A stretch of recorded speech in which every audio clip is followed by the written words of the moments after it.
So po, good day. Okay na po yung inyong Nintendo Switch na pina-service po sa amin. So quick demo lang po. So nakapatay po yung inyong Switch. So on lang natin siya ngayon. Yung glitching natin, usually instant up to 30 seconds. So hintayin nyo na lang. So itong Switch po ninyo ay naka-configure to automatically load Jailbreak OS. Okay? So papakita ko lang po, meron tayong important message dito. Okay? So dito po sa screen makikita nyo meron tayong error, no? So ang cause po kasi niyan is updated po yung ating legit OS to firmware 20. So as of making this video, hindi pa po supported ng ating CFW yung firmware 20. So naka-downgrade po yung ating Jailbreak OS to firmware 19. Kaya tayo meron ganyang error. Okay? So don't worry, yung error na yan ay mawawala naman as soon as mai-update natin yung files natin sa SD card kapag meron na po tayong update sa latest atmosphere. Okay? So for now, press lang natin yung power button and wait natin mag-on yung switch.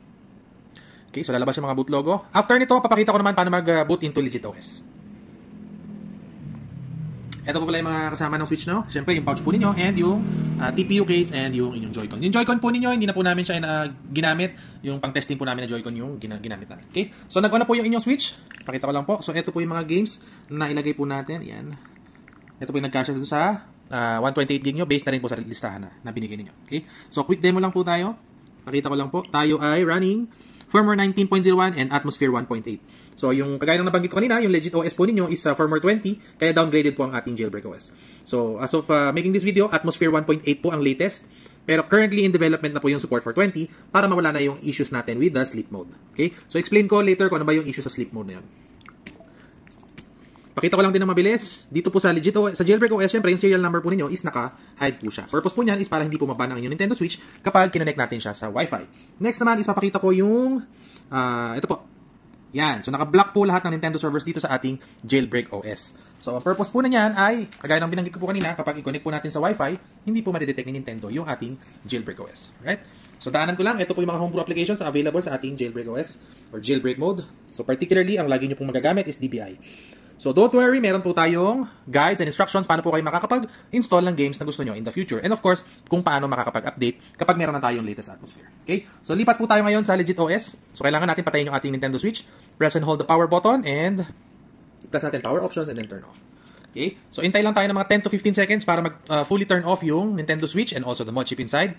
Right? So after mga 10 to 15 seconds, on na natin siya. Pag may nakita tayo lumabas sa screen, papress natin yung volume down para ma-interrupt natin yung auto booting sequence. Okay? So press natin yung power button.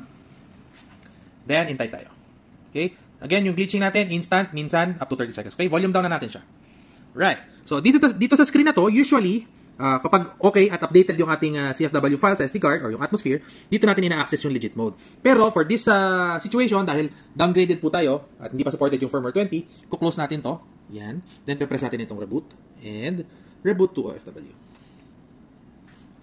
Right? So, updated naman itong firmware 20 po ninyo sa legit OS. So, dito nyo po magagawa yung usual stuff ninyo sa Switch ninyo before natin siya i-jailbreak. So, nandyan yung Nintendo eShop, online multiplayer, online subscriptions, and iba-iba pa. Okay? So, ito rin po yung dami ng icons dito sa legit OS. Okay? And then, of course, yung inyong mga old applications is still nandito.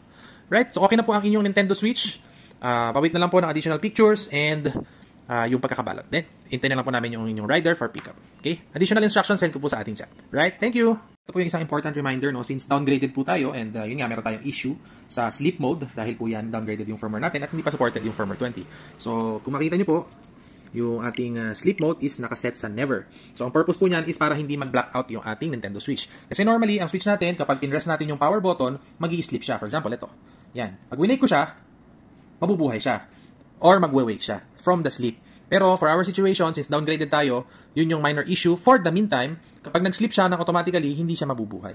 Magba-blackout siya kagaya nito. Okay, so ang gagawin lang natin, force off lang natin yung switch. Okay, so this is only temporary. Right? So mafi-fix po ito kapag updated na po yung ating jailbreak files or CFW files or atmosphere sa ating SD card. Okay, so on lang natin siya ulit. Ganun lang siya. Right? Okay na po itong Nintendo Switch na. Thank you!